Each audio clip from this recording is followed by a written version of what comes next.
Joining us once again, because I got to meet Kelsey a few years ago, is Kelsey Grammer. Hello and welcome to the show again. How have you been? Just great. Thank you very much. Now, your character moved to Boston, but that's not where you're living these days. Where are you these days? No, I'm still out in L.A., but we also live in upstate New York. Nice. So it's a bit of a bi-coastal relationship, but we lean more toward the New York property, but Los Angeles is our home at this point. Now, I read on the website that the Catskills had been special to you, and that's kind of where the beer is from now? Right.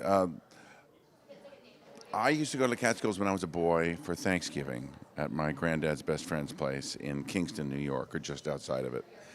And when I finally made enough money to think, I want to buy something and maybe a family retreat kind of thing, I started thinking about the Catskills, and I finally found this little property that, I mean, it was a little run down, but it was actually, it's a beautiful place to be. So we went there, and as I got more acquainted with it and acquainted with the area, I started to think, what can we do here to make it kind of shine again like it used to? Because it came from a storied past and it had a great sort of history of commerce.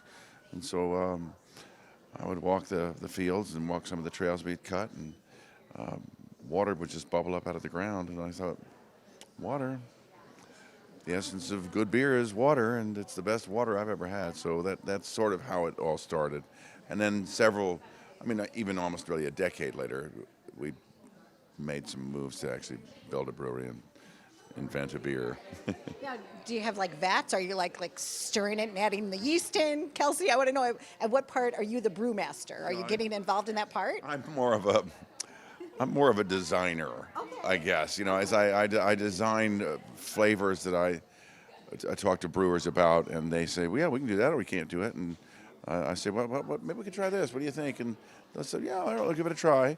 So we've had some success. We've had some, I guess, the perfect combination of luck and expertise combined, and a sort of an inspiration about beer. I love refreshing beer. I mean, even down to the IPAs, I don't like them to be too bitter, but they need to have a sort of a body and a sort of fragrance that points the beer aficionado in the direction of double hopped or whatever.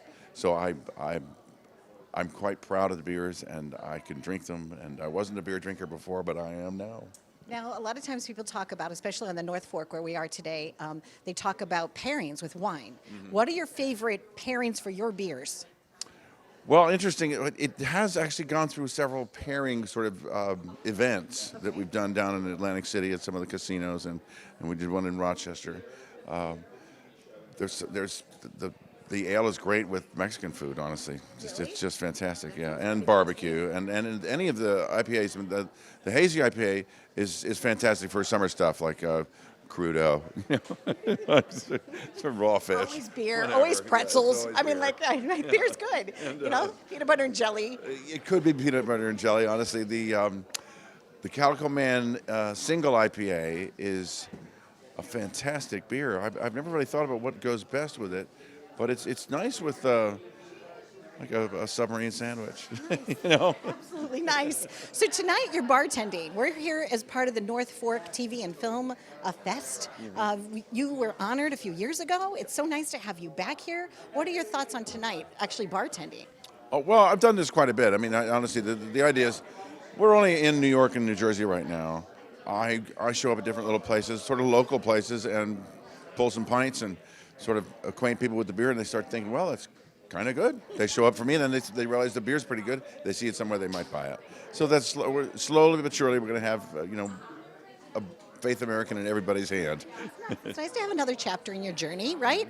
And speaking of another chapters, was it 1994? Is that kind of when Cheers started, or the character of Frasier was born? Somewhere around there, because I remember 1984. like high school. Okay, 84. So it was high school. That's right. All right. I did graduate in 83. It's my 40th anniversary. All right. Pure disclosure right there. All right. It was 84. But yes, so back in the day. My first appearance on Cheers was in 84. Okay. Yeah. And so there the character was born. And now you have like a firefighting son. Daphne had a baby with Niles. And so Paramount Plus is where your new home is. So tell us about how excited you are about that. Well, we shopped the idea for a while. We had... great concern that we make it a new show that had a new reason to be on the air, not an old reason to be on the air. And basically, Frasier's third or fourth act, depending upon how you want to look at it. But it had to be growth. It had to be an evolution.